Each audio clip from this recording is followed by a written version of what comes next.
عقیدے کی دفاع اور تحفظ کے لیے اللہ تعالیٰ وقتاً فوقتاً رجال کار پیدا فرماتے رہتے ہیں.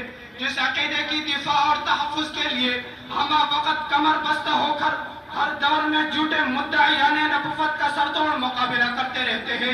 چنانچہ اس عقیدے کی دفاع اور تحفظ سب سے پہلے خود قرآن کریم نے ان الفاظ میں کیا: ما کان محمد ابا احد من رجالکم ولکن رسول اللہ وخاتم النبیین وَكَانَ اللَّهُ بِكُلِّ شَيْءٍ عَلِيمًا.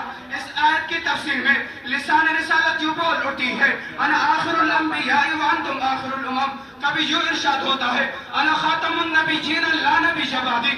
ایک اور جگہ پر یوں ارشاد ہوتا ہے: انا اول النبیین فی الخلق واخرهم فی البعث. اس عقیدے کی دفاع اور تحفظ کرتے ہوئے زبان نبوت یوں گویا ہوتی ہے: فضلت علی الانبیاء بست اعطیت جوامع الکلم ونصرت بالرعب وحلت لی الغنائم وجعلت لی الارض